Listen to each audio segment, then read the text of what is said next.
사랑합니다. 예수님 이름으로 축복합니다. 예수님 이름으로 사랑합니다.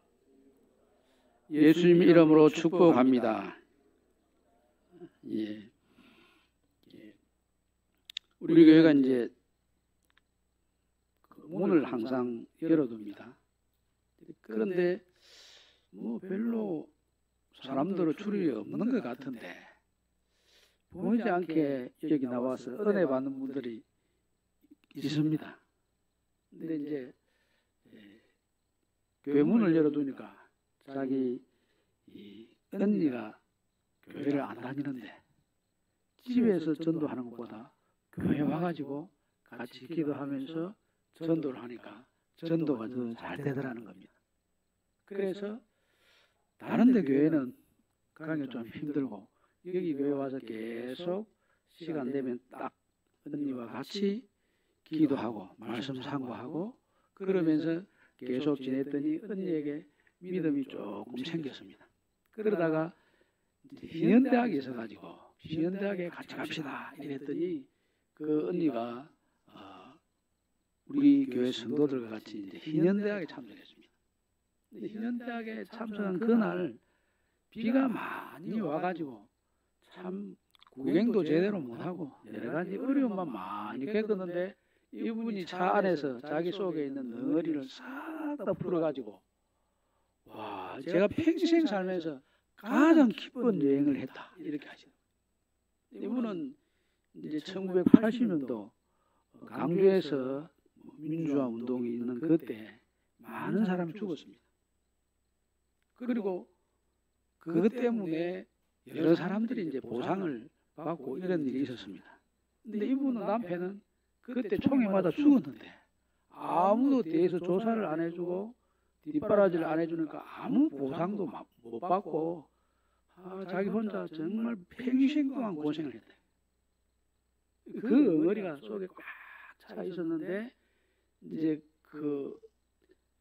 우리 성도들과 같이 차를 타고 희년대학 여행을 하면서 그걸 싹 다 풀어놓고 그래서 엉어리를 싹 다 풀어낸 그런 그 은혜가 자기에게 있었습니다. 그래서 야 정말 교회가 좋구나 이렇게 했습니다. 이분이 이제 그런 것을 경험하고 나서는 우리 교회에 있는 전도지를 가지고 매일 교회에 와서 전도지 들고 나가서 지하철에 가서 전도를 하고 이렇게 하시다가 이분이 이제 자기 아들 집이 인천에 있어서 인천으로 이사를 갔는데 거기 가서 또 전도를 해가지고 사람들을 데리고 그 주변에 있는 교회에 나가고 이렇게 했습니다. 여기까지 한번 딱 좋은 이야기인데 이분이 이제 그 이후에 병이 들어가지고 지금 몸무게가 34kg가 나왔는데 근데 이제 다시 우리 교회 근처로 자기 동생하고 같이 만나가지고 지내게 될 것이다 하면서 목사님 내일부터 이제 그 언니가 몸이 아프지만 목사님 교회 가가지고 새벽기도부터 했으면 좋겠습니다 이렇게 말씀하시더라고요. 야 그러면 뭘 어떻게 준비해야 되냐 성경에 딱 보니까 야 이거 늙은이가 꿈을 꾸고 젊은 사람들이 환상을 보고 이것이 바로 새롭게 우리 교회에서 경험이 되어져야 되겠구나 이런 생각을 했습니다. 근데 요엘서 말씀을 보면 이 환상을 보고 꿈을 꾸고 남종이나 여종이나 할 것 없이 모든 사람들이 하나님은 아래 꿈을 꾸는 새로운 시상이 분명히 열리게 됩니다. 그 전에 무엇이 있느냐 하면 하나님의 심판이 있습니다. 2장 말씀에 보면 이 심판이 얼마나 철저하든지 그 심판의 내용을 보면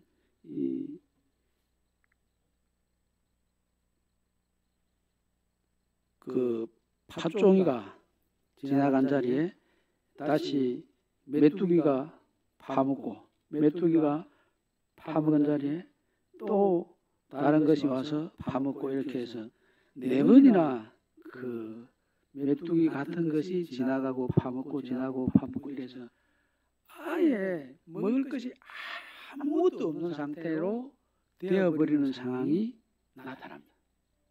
이것은 마치 이 애굽에 하나님께서 재앙을 내리실 때 7번째 재앙이 우박 재앙이었습니다. 우박 재앙이 내려가지고 농작물이 싹 다 말라버렸습니다. 그런데 그 뒤에 우박에도 살아남은 그런 그 작물이 있으니까 메뚜기 떼가 와가지고 8번째 재앙으로 싹 없애버렸습니다. 그리고 그 이후에 9번째 어두버 재앙이 임하고 10번째 장자가 죽는 재앙이 임했습니다. 요엘서 말씀에 보면 재앙이라고 하는 것이 그렇게 이 메뚜기 재앙이 쫙 지나가서 철저하게 이 사람이 먹을 수 있는 것을 다 없애버리듯이 그렇게 큰 재앙이 하나님의 심판에 의해서 철저하게 나타날 것을 이야기했습니다. 근데 그 재앙은 재앙으로 끝나는 것이 아니고 믿는 사람에게 있어서는 평안을 주시기 위한 하나님의 숨은 계획이 담겨 있습니다. 그리고 미래와 희망을 열어주기 위한 하나님의 뜻이 거기에 담겨 있습니다. 그 평안으로 가기 위해서 미래가 이와 같은 재앙 때문에 희망과 미래로 나가기 위해서는 어떻게 해야 되느냐? 제일 먼저 있어야 되는 것이 회개입니다. 회개. 회개가 있어야 회개의 능력으로 회개의 문을 열고 이 하나님의 철저한 심판, 어둠의 세력에서 벗어나서 미래로 나가는 길이 열립니다. 바로 그 길이 우리 예수님 때에 예수님께서 십자가에 달리실 때 12시부터 오후 3시까지 어둠이 꽉 깔렸습니다. 어둠이 깔렸을 뿐 아니라 그 앞에 예수님이 십자가에 못 박히던 그 시대를 쫙 참고해보면 이 세상의 어떤 시대보다 어두운 시대입니다. 예수님 같이 온전하신 분을 왜 십자가에 못 박습니까? 예수님 같은 분이 우리 가운데 있으면 우리가 그분을 따릅시다. 그분을 본받읍시다. 이분 외에 누가 있습니까? 이렇게 돼야 되는데 그 온전하신 우리 예수님을 죽이자, 없애버리자, 있으면 안 된다. 이렇게 말하는 세대는 얼마나 사악하고 또 그 속을 들여다보면 교활한 시대인지 모릅니다. 이거 예수님께서 십자가에 못 박히시기 직전에 그 시대는 가장 어두운 시대입니다. 정말 이 예수님 하나님께서 10가지 재앙으로 심판하실 때 애굽의 모습, 그 모습이 그대로 재현되어 있는 모습이 예수님 십자가에 달리실 때 그 시대적인 상황이고 그때 사람들의 태도라고 할 수 있습니다. 그런데 이 예수님의 십자가가 완전히 재앙으로 끝난 것이 아니고 어둠으로 끝나는 것이 아니고 미래를 여는 통로가 됐습니다. 하나님과 우리 사이를 화목하게 하는 통로가 됐습니다. 하나님께서 우리에게 생명을 주시는 부활의 영광 가운데로 나가는 길이 됐습니다. 이걸 생각해 보면 우리 성도들에게 어려운 일이 있고 힘든 일이 있고 괴로운 일이 있고 풀지 못한 많은 문제가 있는 것은 그것 때문에 우리가 하나님께서 우리를 죽으라 하고 망하라 하고 그와 같은 일을 주시는 것이 아니라 미래를 열어주시기 위해서 하나님께서 분명히 그와 같은 일을 겪게 합니다. 그런데 그 미래에 하나님께서 열어주신 길에 동참하기 위해서는 어떻게 해야 될까? 철저하게 회개하고 자복하는 모습이 있어야 하나님께서 계획하신 그 미래에 동참할 수 있는 복이 임합니다. 모세도 보십시오. 모세도 40세에 민족을 사랑하기 때문에 자기 동족을 사랑하기 때문에 동족을 위해서 살인을 했지 않습니까? 동족을 위한다고 해도 민족을 위한다고 해도 나라를 위한다는 마음을 가지고 사람을 죽여도 천하보다 귀한 생명을 죽였으니 그 책임은 하나님 앞에서 그 없이 할 수는 없습니다. 그래서 이 모세가 40년 동안 민족의 지도자로서 역할을 해야 될 그 사람이 양들을 기르는 그런 일들을 40년 동안 했습니다. 그래서 80년 되어서 80이 돼서 이제는 뭐 세상 사람으로서도 살 만큼 다 살았고 살아도 오래 산 사람이고 이제 모든 것 적고 죽을 준비나 해야 될 그 나이가 됐는데 하나님이 다 불렀습니다. 하나님을 만났다, 하나님을 불렀다, 하나님께서 찾아오셨다. 이것이 바로 하나님과 관계가 회복된 이게 회개라고 합니다. 회개는 우리가 뭐 잘못했습니다. 이거는 우리가 잘못한 것에 대해서 반성하는 거지 그 회개 아닙니다. 성경에서 말하는 회개는 그가 하나님께로 온전히 달려가는 것을 이야기합니다. 거꾸로 이야기하면 하나님께서 우리를 찾아오셔서 우리를 만나주는 것을 의미합니다. 하나님과 우리의 관계가 회복되는 것이 회개입니다. 하나님께로 방향을 틀지 않고 하나님께로 나아가지 않고 하나님을 만나지 않은 것은 우리는 후회하는 것이든지 반성하는 것이든지 그런 수준이지 이것을 회개라고 하지 않습니다. 진정한 회개는 꼭 하나님을 향하여 또 하나님께서 우리를 찾아오셔서 우리를 만나 주실 때 회개가 이루어지고 그때 새로운 역사가 새로운 미래가 열립니다. 80살 먹은 모세도 그랬지 않습니까? 80살에 하나님을 만났습니다. 이게 바로 소명이라도 하지만 그 앞에 생각해 보면 이것은 하나님께서 찾아오셔서 그가 이전의 모든 것을 돌이키게 되는 회개의 시간이 된 것입니다. 그래서 하나님이 무언가를 맡길 때 안 됩니다, 안 됩니다, 안 됩니다, 못합니다, 못합니다, 못합니다 5번이나 못한다고 했어요. 자기가 겸손해서 그런 게 아니고 자기 자신을 들여다볼 때 이제 하나님을 만났으니 자기를 진심으로 볼 수 있게 된 겁니다. 진정한 내 자신을 딱 들여다보았을 때 어떻게 거룩하신 하나님의 일을 이렇게 부끄럽고 죄 많은 내가 받들어서 감당할 수 있느냐 하는 것이 모세의 생각이어서 모세가 그래서 안 됩니다. 이렇게 여러 번 거절했지만 하나님께서 하나님께로 자기 마음을 돌이키고 방향을 돌이켰으니까 하나님께서 딱 결국 모세를 설득해서 하나님의 일을 하도록 인도해 가셨습니다. 그 하나님은 사람이 되니 모세는 민족을 이끄는 지도자가 되었고 정말 민족의 꿈을 이루어가는 하나님께서 꿈을 위해서 사용하시는 그런 귀한 인물이 되었습니다. 모세뿐 아니라 다니엘도 그렇고 요셉도 그렇고 다 그 배경에는 이분들이 정말 어렵고 힘든 일이 분명히 있었습니다. 정말 사람으로서는 넘기 힘든 큰 산이 그들 앞에 분명히 있었습니다. 어떻게 나라가 망했는데 자기가 어떤 처신을 해야 살 길이 있는지 어떤 처세를 가지고 나라 망했는데 살 길을 찾아내겠습니까? 하나님 만나면 그래도 길이 있는 거예요. 아무리 절망적인 상황이고 정말 도무지 감당할 수 없는 상황이라도 사람으로서는 그 절망을 이겨낼 수 있는 길이 보이지 않지만 하나님에게는 다 있습니다. 어떤 아픔도 고칠 수 없는 아픔이 하나님에게는 없습니다.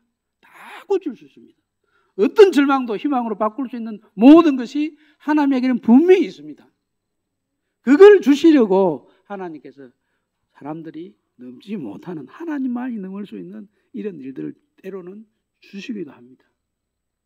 그래서 우리는 해봐야 안 됩니다.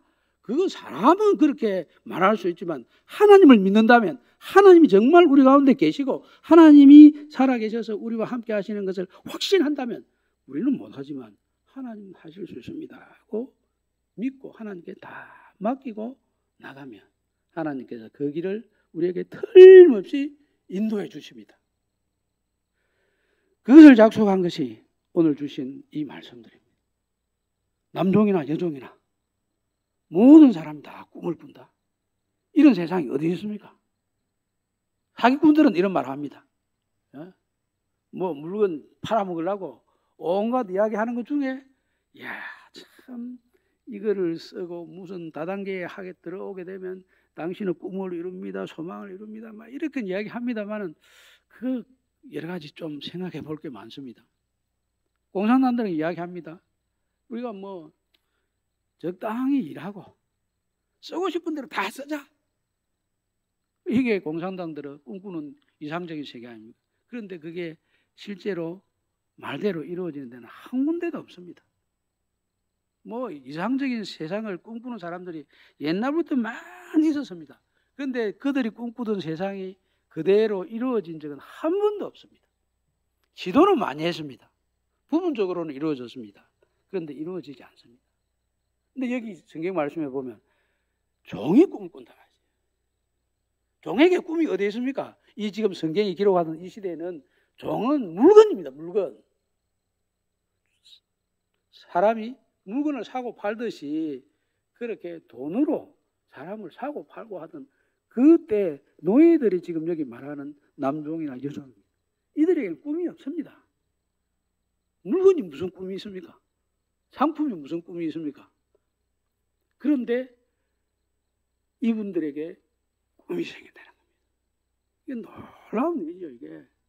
이거 뭐 지금 우리가 볼 때는 그 참 남종이나 여종이나 부어주셔서 이분들도 정말 놀라운 이런 꿈을 꾸며 사는 이런 세상이 찾아온다 하는 게 막연해 보이지만은 내 영을 남종이나 여종에게 부어줄 것이며 내가 이적을 하늘과 땅에 베풀리니 곧 피와 불과 연기 기둥이라 이렇게 되죠. 남종이나 여종에게 상관없이 다 하나님의 영을 부어가지고 이 일을 이루어가겠다. 우리가 한다면은 또 무슨 사람이 한다면은 나라가 한다면 우리 못 믿습니다. 지금 우리나라도 미국에다 공장을 지어놨는데 그 공장 짓는데 들어간 그 기술자들이 갑자기 들이닥친 사람 때문에 미국에서 지금 감옥에 잡혀가 있습니다. 뭐 때문에 잡혔는지 표면적인 이유는 비자 문제다 이렇게 하지만 속 내용은 뭔지 아직 오리무중입니다. 잘 모릅니다. 너희들이 우리 미국에 와서 투자를 해도 너희들은 그 정도 조건 가지고는 우리한테 안 돼. 이런 협박일 수도 있고 아니면 착각일 수도 있고 여러 가지 생각은 있는데 뭐가 뭔지 정확하게 알 수는 없습니다. 그래서 나라가 일을 하는 것도 우리가 믿을만한 것 같지만 그거 믿어서도 안 될 일도 들어 있습니다. 그런데 하나님의 영이 우리 가운데 오셔서 하나님이 하신다고 하면 우리는 알지 못해도 아멘 해야 되고 우리가 그 하나님 하신 일이 정말 엄청난 일이라도 내가 한다는 것이 아니라 하나님이 하신다고 하니까 아멘 할 수 있습니다. 요셉이 노예로 잡혀가도 꿈을 꾸었지 않습니까? 그거 무엇 때문에 꿈을 꿨으면 자기가 능력이 있어서 그랬습니까? 지혜가 있어서 그랬습니까? 아니면 자기 나름대로 특별한 계획이 있어서 꿈을 꿨습니까? 하나님께서 꿈을 주셨기 때문에 꿈이 있고 하나님 주신 그 꿈은 하나님이 주셨기 때문에 하나님께서 반드시 이루신다 하는 것을 확신하고 그걸 딱 붙잡고 있었기 때문에 요셉이 어떤 상황에도 거룩함을 빼앗기지 않고 거룩한 삶을 살아갈 수 있었습니다.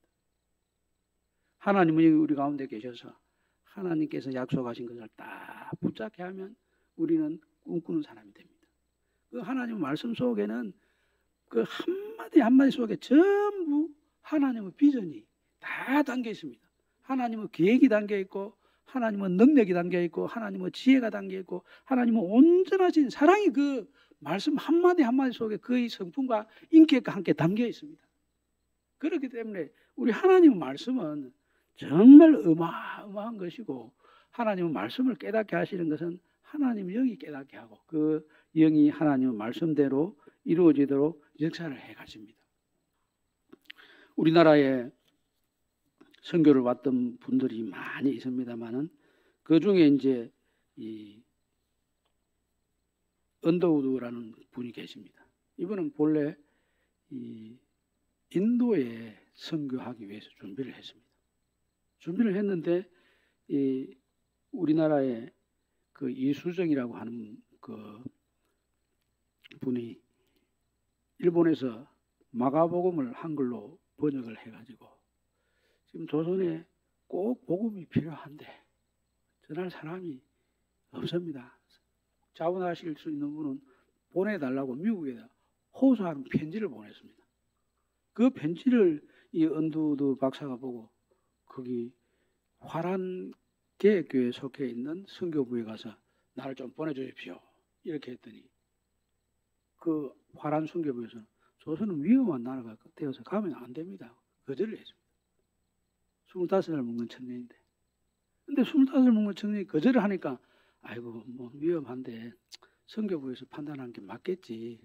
내가 가지고 있는 생각보다 자료보다도 선교부가 훨씬 더 많은 자료를 가지고 준비를 많이 하고 있으니까 그 위원회의 판단이 맞을 것이다. 이렇게 하고 물러서면 그게 무슨 상식적인 사람의 판단인데 이 언더우드는 다른 장로교 선교부를 또 찾아갔습니다. 찾아가가지고 조선에 가고 싶다. 목회 한 번도 해보지도 않았고 그렇다고 선교사 역할을 해본 적도 없고 그런데 이 사람이 조선에 가겠다. 그렇게 자원을 해가지고 그 조선을 꿈을 꾸고 이렇게 찾아왔습니다. 그 놀라운 일이잖아요. 25 먹는 이 청년이 한 번도 가보지 않은 이 조선에 꿈을 꾸고 그곳에다가 자기 인생을 다 투자를 하겠다고 이 생각하고 들어온 것이야말로 정말 놀라운 일입니다. 이게 누가 그런 마음을 주셨느냐 하면 하나님께서 그런 마음을 주셨고 하나님께 주신 그 마음을 그가 품었기 때문에 가능합니다. 우리 교회에서 파송한 최한철 선교사님도 그랬습니다. 이분도 토마스 선교사님의 그 비석을 보고 지금 그 토마스 선교사님을 파송했던 교회가 문을 닫고 그런 지금 교인이 2~3명밖에 없다는 절박한 소식을 듣고 이 코로나 시절에 들어가겠다는 겁니다. 그래서 제가 영국 소식을 좀 들었기 때문에 막았습니다. 영국에서 들어오셨던 정기철 선교사님이라고 하는 외국에서 이제 그 회장을 했던 분이신데 이분 영국 선교하면서 하원에 들어가가지고 늘 선교하시던 분인데 우리 집에 한 3~4일 거주하면서 그 영국 사정을 이야기해 주더라고요. 뭐라고 이야기하냐면 영국은 대한민국은 다릅니다. 그거는 완전히 개판입니다. 코로나 걸려가지고 죽으면 가족들에게도 죽은 시체를 저 먼 데서 저게 당신 가족입니다 하고 보여주고 그냥 어떻게 파묻었는지도 모르고 그냥 장례식도 안 해줍니다. 그건 뭐 진짜 뭐 지금 한국처럼 이렇게 철저하게 뭐 검사하고 이런 게 아니고 그거는 진짜 뭐 아무 통계가 아니고 엉망입니다. 이렇게 이야기하는 걸 들었기 때문에 들어간다고 해서 이 코로나 좀 끝나면 이게 유행병이니까 유행이 지나고 난 다음에 들어가시는 게 안 좋겠냐 그랬는데 하나님 부르면 들어가야 됩니다.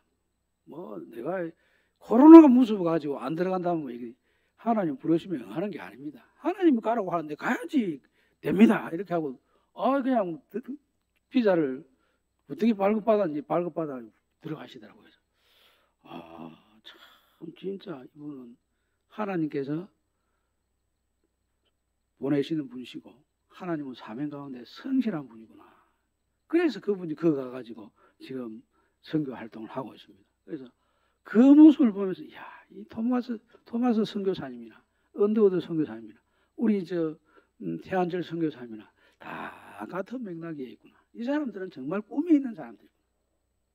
그 꿈이 어디서 나오느냐 하면 하나님께서 불러주시고 하나님을 만나주시고 하나님께로 돌아가서 하나님 품에 들어가 보니 하나님 주신 말씀을 받게 되고 하나님 품에 들어가서 하나님의 말씀을 받고 보니 그것이 우리 비전이 되고 우리 능력이 되는 겁니다. 여기 성령 강림절도 그렇지 않습니까? 이 성령 강림절에 성령 강림절이 어떠한 의미를 가지는가 하는 것을 지금 설교하고 있는 베드로도 예수님께서 십자가에 못 박히러 가실 때 3번이나 예수님을 부인한 사람입니다. 그리고 예수님 십자가에 못 박히고 사흘 만에 부활하실 것이다 그 말을 전할 때 예수님 그렇게 하면 안 됩니다. 선생님 그렇게 하면 안 됩니다. 그걸 막았었습니다. 그래서 예수님께서 사단아 물러가라. 너는 나를 넘어지게 하는 자로다. 이렇게 말씀하셨던 그 사람이 베드로입니다. 근데 베드로가 회개했습니다. 회개했다는 것이 무엇이냐면 성령께서 강림하시고 하나님을 온전히 만나는 역사가 나타났습니다. 그러니까 이 오순절날 예수님을 십자가에 못 박아 죽인 사람들이 지금 예루살렘을 점령하고 있고 아직도 기득권이 되어서 모든 세력을 주관하고 있는 이 위험한 때에 그 많은 사람들이 다 보고 있는 앞에서 당당하게 예수님을 이야기합니다. 너희들이 십자가에 못 박아 주신 그 예수님이 그리스도다. 누가 그렇게 만들었느냐? 하나님께서 부활하게 하셔서 그리스도가 되게 하셨다. 그 예수를 믿어야 너희들이 산다. 생명을 얻는다. 회개하라. 그리고 세례받고 예수님 이름으로 세례받고 예수님 이름으로 세례받는 너희들이 성령을 받아라. 이렇게 이야기했습니다. 그리고 오순절의 의미가 예수 믿는 것이고 예수 믿고 세례받고 성령 받는 것이다. 이렇게 당당하게 자기 목숨을 이제 두려워하지 않습니다. 예수님 마치 이 자리에 예수님이 오셔서 말씀하시는 것처럼 베드로가 설교를 하고 있습니다. 그게 어디서 나왔느냐 하면 바로 하나님께서 예수님 누구신지 하는 것을 명확하게 알게 해주셨고 성령 강림절날 그가 성령을 받았기 때문에 새로워진 모습입니다. 지금 우리 시대가 어떻게 보면 참 어두운 시대입니다. 이 어두운 시대에 어떤 사람이 필요하겠느냐? 어떤 사람이 필요하겠습니까? 성령 받은 사람이 필요합니다. 하나님께서 주신 비전을 품고 있는 사람이 이 시대에 어떤 사람보다도 소중하고 이 시대에 꼭 필요한 사람이 그런 사람이 필요합니다. 많은 사람이 아니어도 됩니다. 우리 교회 속에 있는 모든 성도들이 그런 사람이 되기를 바랍니다. 우리 장로교회 초대 총회장이 누구냐 하면 언더우드 박사입니다. 언더우드 목사님입니다. 이 목사님이 우리 조선 땅을 향해서 기도하던 내용을 읽고 마치도록 하겠습니다. 언더우드의 기도. 오 주여, 지금은 아무것도 보이지 않습니다. 주님, 메마르고 가난한 땅, 나무 한 그루 시원하게 자라오르지 못하고 있는 땅에 저희들을 옮겨와 앉히셨습니다. 그 넓고 넓은 태평양을 어떻게 건너왔는지 그 사실이 기적입니다. 주께서 붙잡아 뚝 떨어뜨려 놓으신 듯 이곳 지금은 아무것도 보이지 않습니다. 보이는 것은 고집스럽게 얼룩진 어둠뿐입니다. 그들은 묶여 있는지도 고통이라는 것도 모르고 있습니다. 고통이 고통인 줄 모르는 자에게 고통을 벗겨주겠다고 하면 의심부터 하고 화부터 냅니다. 조선 남자들의 속셈이 보이질 않습니다. 이 나라 조정은 내심도 보이지 않습니다. 가마를 타고 다니는 여자들을 영영 볼 기회가 없으면 어쩌나 합니다. 조선의 마음이 보이질 않습니다. 그리고 저희가 해야 할 일이 보이지 않습니다. 그러나 주님, 순종하겠습니다. 겸손하게 순종할 때 주께서 일을 시작하시고 그 하시는 일을 우리들의 영적인 눈이 볼 수 있는 날이 있을 줄 믿나이다. 믿음은 바라는 것들을 실상에 보지 못하는 것들을 증거니 라고 하신 말씀을 따라 조선의 믿음의 앞날을 볼 수 있게 될 것을 믿습니다. 지금은 우리가 황무지 위에 맨손으로 서 있는 것 같사오나 지금은 우리가 서양 귀신 양기자라고 손가락질 받고 있사오나 저희들이 우리 영혼과 하나인 것을 깨닫고 하늘나라의 한 백성 한 자녀임을 알고 눈물로 기뻐할 날이 있음을 믿나이다. 아멘. 이것이 언더우드의 기도입니다. 우리도 어둠 때문에 우리 육신의 눈에는 보이지 않는 것 같지만 하나님께서 분명히 평안을 위해서 또 미래를 위해서 우리의 내일을 위해서 예비한 많은 것이 있을 줄 믿고 하나님이 살아계신 그것에 온전히 의지해서 우리의 삶을 하나님께 다 맡기고 나아가는 그런 이 시대에 꼭 필요한 주님의 사람들이 다 되시기를 우리 주님의 이름으로 축복합니다. 아멘. 지금 다 함께 일어서셔서 찬양하겠습니다.